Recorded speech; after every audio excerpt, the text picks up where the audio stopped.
This is what I get for trying to save the world with my solar-powered lights. Nothing? Nothing? Not even a little? Maybe you'll turn on later? I hate you guys. Hey, book club. Unlike the last Polish beverage I enjoyed, this one gets prepared a little differently. I've said it before and I'll say it again, it's a good thing I think I'm funny. Okay, I think I said in the last one I'm not like a beer connoisseur. You know, I'm actually a very simple creature. Like, a decent beer, great. A decent wine, great. Chocolate? Actually, no, chocolate's where I get a little picky. Like, I like a dark chocolate. I want dark 70% Lindt or higher. And this, I'm not gonna pretend to know how to say this, but it's beer. And I actually, for the next one, I don't know how many more Polish beers are at the LCBO. This one, unlike the last one, is not proudly Polish. It's just a product of Poland, not proud. You know what, I think I can almost taste the lack of pride. Just kidding. So today we're talking about Full Moon by Jim Butcher and chapter 2 of The Last Wish, A Grain of Truth. Because I know most of you want to hear me talk about The Witcher, I'm gonna do Full Moon first because honestly, I don't really want to talk about this one either. It kind of sucked, right? I mean, comparatively to the first one, it kind of sucked. I think I said in an earlier video that I was feeling very distracted and I wasn't as engaged, but I did kind of re-engage in the book and I didn't start it again, but I went back a little and I think this one just wasn't as good as the first one. In general, I felt it was just like overly complex. There was way too much going on. I mean, it was definitely gorier and like grittier, I guess. Like it was yuckier, which is fine. And Harry gets pulled into this crime scene and like right off the bat, there are a few... I feel like I'm mixing the two books up now. What happened in the beginning? Oh, right. The beginning... Oh, his little protege girl. I mean, as soon as he didn't give her all the information that he had, I knew she was gonna die or something horrible was gonna happen to her. Like, that is the magic recipe for getting your friends killed in books, is for not giving them all the information they need to protect themselves. So then when he goes to this place and sees that, like, oh, this was the same circle protection spell, whatever, so-and-so was asking about, I can't even remember her name now. I just felt like that was a little predictable for me. I also really didn't like that the relationship that was developed like pre-book one that we saw in book one from Murphy and Harry, it felt like it was all gone, you know, like this one thing and everything being in the media. She just doesn't trust him or doesn't believe him anymore. And similar to his little protege, I really do believe that like leaving her in the dark for as long as he had, like up to the second book or wherever I am now, is gonna get her killed. And her character in general, she just bugged me in this book. Like, a lot of this book bugged me. The werewolf stuff I thought was kind of cool, though overly complex. Why do we have 8 different types of werewolves? The idea of the belts were cool, and I liked when he kind of got taken over by it and saw what everybody else was dealing with when they had the belts on. That was cool. But like, man, there was, from what I can remember, there were 4 different types of werewolves, and I think there were more than that. There was like cursed monster guy werewolf, belty werewolves, otherworldly girl who was always naked werewolf, and then the alpha group, which were like another kind of werewolf. I don't know. It was a lot. One thing I did really like in this book was Marconi. I think he might be my favorite character. Just like the suave gangster who's practical over all else. I also really like that Harry is poor. I feel so often that we're reading about these super wealthy characters all the time who have things that are very easy for them, and like that he has to kind of struggle financially makes him a little more grounded and real. I do think his like, I'm a gentleman shtick was still gross. Maybe it'll get better. I'll still read the next one. There was one line that I really hated and one line that I really liked. And I'll give you the one I liked first because I'm a jerk that way. There was a line that Susan said to Harry that was something to the effect of, I don't know if I want to fall in love with you, Harry. And that is so real. I mean, how many of us have felt that, you know? You're just involved with a person that you know maybe isn't the best for you, but there's something charismatic about them and you really don't know if you want to fall in love with them. I liked Susan. I liked that vulnerability from her character, that she would say that to him and that we get to see that. That was really cool. A line that I hated, I think it happened in the jail cell part. Oh, there was something else too. There was another one, but I'm filming with my phone and I took a screenshot of it. I think it was something about throwing like a girl. Ugh, maybe I'll cut in. Malevaso, I whispered and pushed my hand out at the square shape, like a grade school girl throwing a baseball wrong-handed. F you. Why a grade school girl? What did this theoretical grade school girl ever do to you, Harry Dresden? But the thing about throwing like a girl, like, F you, man. Get it. Ugh. A line that I really didn't like that was in the jail cell part, he was walking past people who were praying to God or Allah.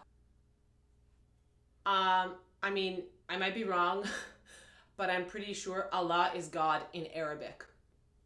It's just saying God in another language. That'd be like saying, I'm gonna pray to God or Dieu. It's still God. Why are you, this is something that I think is really annoying to me about people, about Christians? I don't even know if it's Christians. I think it's just a general lack of knowledge. But when people say Allah, like it's a different God. I'm 95, and if there are any Muslims watching, please let me know in the comments if I'm wrong. I'm 95% sure that Muslims are to Christians as Christians are to Jews, you know? Like, it's all the same God. So why are we all out here othering the Muslim community like we're not all praying to the same God? I mean, not me. I'm an atheist. But that is something that bugs me in a lot of things. Like, part of the first pillar of Islam is there is no God but God, not there is no God but Allah. I mean, yes, it is that, but to my understanding, Allah is just God in Arabic. But personal pet peeve, airing my grievances with society on this channel. Talking about things that annoy me, Murphy is really dumb in this book. Like, extra dumb. Like, I thought she was dumb at the end of the last book, but she's extra dumb in this book. Especially at the end when she's like, oh, I'm not gonna listen to you, Harry. I'm the cop. Now what do we do? You know, it was just, I just want people to communicate and trust each other. And it frustrated me that we didn't actually see Murphy's lack of trust. We just saw this one incident that happened in the end of the last book. And now she's way more distrustful, which, okay, fine. He kind of lied to you, but not really. And then you went snooping around in his desk and almost died. So like, we know what happens when you don't listen to Harry. And now you're gonna not listen to him again, but then still want to follow his lead. Drove me crazy. And I think the biggest issue I had with book one, it happened again in book two. Everything wrapped up super quickly, just all up in a neat little bow, and then like, ooh, but there's a big bad out there, no idea who that is, but something is coming. It was too neatly packaged. I really wanted to love this book, and I was very, very underwhelmed. I totally forgot to say that when he did have the conversation with his like subconscious or himself, I actually loved that scene. That scene was great. And especially with James Marsters reading, I had a really hard time not imagining the inner self to just be Spike. Also really didn't like that the cursed, oh, this is a spoiler, I guess. So like jump ahead 20 seconds or something. I didn't like that the cursed wolf guy died at the end and there was this like moment of understanding where Harry doesn't have to have this on his conscience anymore, that this guy couldn't be saved and blah, blah, blah, whatever. I didn't like the ending. I felt like I would have liked a messier ending with that guy surviving than this clean ending and the guy dying, but whatever. I did listen to this as an audiobook, and as per usual, James Marsters was lovely. I think he did a solid job with everything in this book, just like the first one. But overall, I'm the kind of person who will listen to a book over and over and over again. You know, I think I've listened to the Mercy Thompson series 4 times. I've probably listened to the Harry Potter series. Well, I have my own way of listening to it, which I'll share in a later video, but I'm not exaggerating when I say I've listened to most of the Harry Potter novels 50 times. I think that's a very conservative guess on my part. All that said, when I say I give Full Moon 2 out of 5 Harry Potter lightning bolts, it's not because it was horrible, it's because I don't want to listen to it again. And for me, the mark of a book that is good, 3 out of 5 or higher, is something that I'll listen to again. And this one, I don't ever need to listen to this book again. Is the lighting better in this one? The trees were cut down outside my window. I used to have these big trees, which meant the lighting in here was a little darker, a lot darker. But I barely need an air conditioner because it's so cool, but now the hot sun comes in. But I have a plant that might survive in here now. It's very exciting. The moment we've all been waiting for. Well, maybe not, but Sapkowski, right? I'm not gonna try anymore. Okay, so it was only after I finished all of chapter 2 that I realized, I mean, at first I was like, the voice of reason again? Wasn't that the first short story in the first chapter? So is that a continuing story? Like the lady who woke Geralt up with her nippies on his eyeballs, is that the same lady who he resents the next morning because she doesn't look like Yennefer? Which is kind of rude.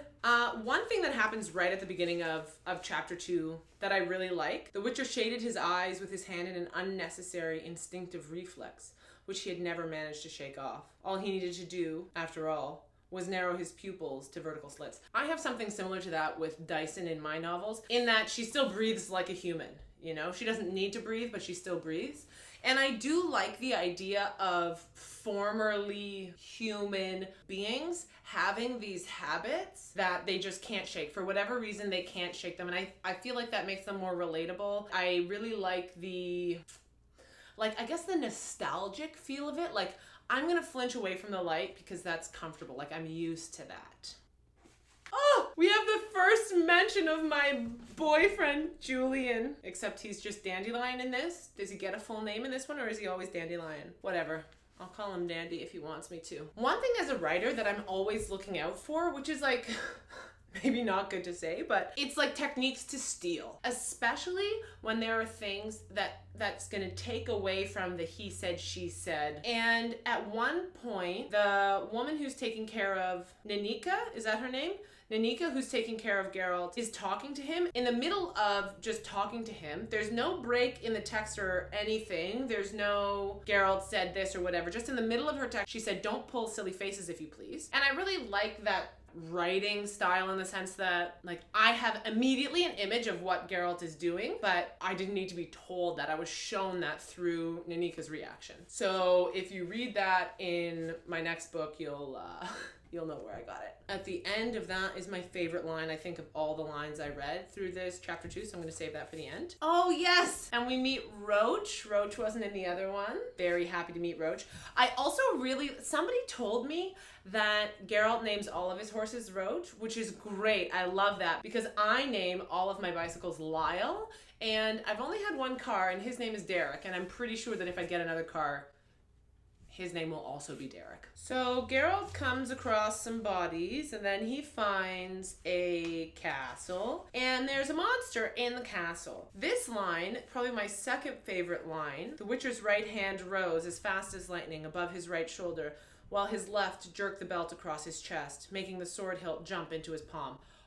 So cool. Immediate imagery, and immediately I'm like, man, how can I ever be as cool as Geralt? Like, my goal in life now is to be that cool, to just like and be ready to go. I don't know what that gesture was, but the writing did it for me. I really like that the monster is kind of like, oh, you're not afraid of me? Cool, cool, come in. I did not, however, like well, I won't say I didn't like it, but at first I was like, are you kidding me? This is Beauty and the Beast. This is Beauty and the Beast. This is what's happening here. And I mean, it is and it isn't. I mean, the TV show didn't do this, and the only reason I think I'm curious or craving this now is because I watched a show, but I do like that we get a little bit of how Witchers are made, that human children are taken and blah, blah, blah, whatever. That's cool. And I like how the author did this in terms of it's very small and within conversation and within context. So it's giving me all of this information very quickly in a way that doesn't take me out of the story at all. So this beastie guy, this monster, has women come and live with him for whatever period of time, and they get along and they don't have to do work and stuff, and he has money and he gives their fathers money, and cool, weird Beauty and the Beast thing, whatever. At some point, when Geralt is talking about his current lady friend, she is described, you know, your Verena, he said, is probably a Rusalka. I suspected as much. Slim, dark, she rarely speaks, and blah, blah, blah, whatever. Slim? Cool. I know what that means. Dark? What? What does dark mean? Her hair is dark, her eyes are dark, her skin is dark. What does dark mean? And I think that authors have done that a lot in the past, but I don't like it.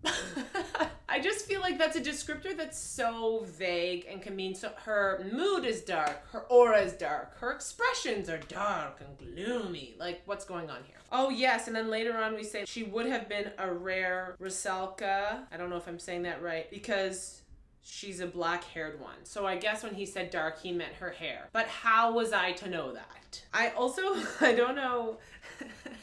I think somebody commented. Eventually, I'm going to do a video shouting out my favorite comments because you guys make me laugh so much. Like, you guys really sometimes just do a great job of brightening my day. And I think this was in reference to somebody who had said something maybe not the smartest, and someone commented, "Are you dumb or are you stupid?"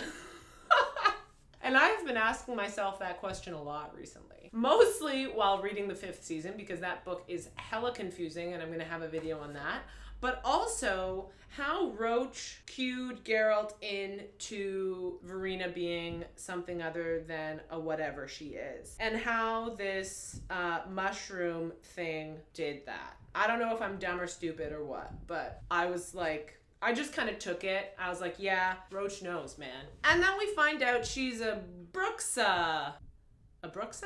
I remember somebody saying that in the comment section of the very first game trailer I ever watched way back when, the monster Geralt was fighting in that trailer was a Bruxa, and she was a type of vampire. And it's funny that there's like, before he gets to that, he like lists a bunch of other like vampire-ish things, which is funny just because there were like 85 different types of werewolves in Full Moon, and now there's 85 different types of vampires here. Poor Nivellen killed his lady love. So I'm just gonna jump back for a second because I'm at the last line of chapter 2, and I'll do the last line of the Voice of Reason as well, or part 2 of the Voice of Reason. When Geralt is arguing with Nanika about whether or not this other woman is gonna do some trance thing and he has no faith. I love this line so much. So I'm just going to read you the last part, and the very last line of this is my favorite. "Don't you think," he smiled, "that my lack of faith makes such a trance pointless?"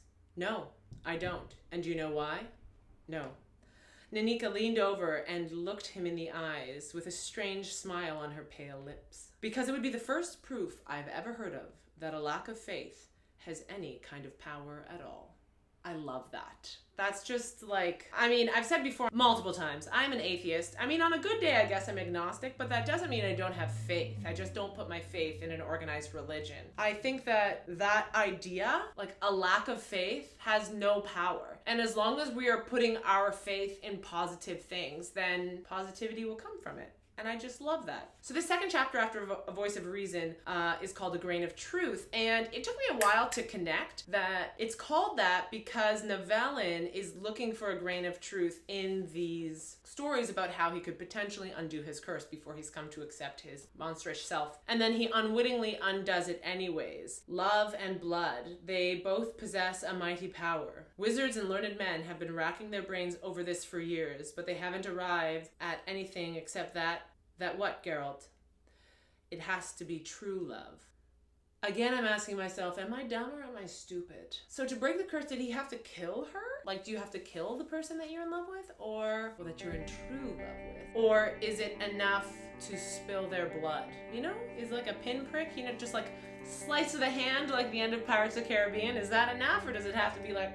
Anyways, I did like that I saw some more characters that I was familiar with in this. I hate Beauty and the Beast retellings so much, like all of them. I have yet to ever read or watch or hear about a Beauty and the Beast retelling that I actually enjoyed. This one is not that different. I mean, it was a twist on it, which was better than the normal ones I hear, but I didn't love it. I think I'm going to give this one 1 out of 1 Harry Potter Lightning Bolts, only because, again, just like last time, it's a short story. It made me smile at times. It had a couple great lines that I really liked, and I feel like I learned a little bit about writing. As a story though, I wasn't totally brought in by this one. Maybe it's because was more familiar with the Striga story from the TV show, maybe not. But on my next Witcher and Wizards video, I will be reading chapter 3 and reviewing the next book in the Dresden Files, which I don't even know what it is because I was so underwhelmed by the last one. Maybe I'll just keep drinking beer in these videos.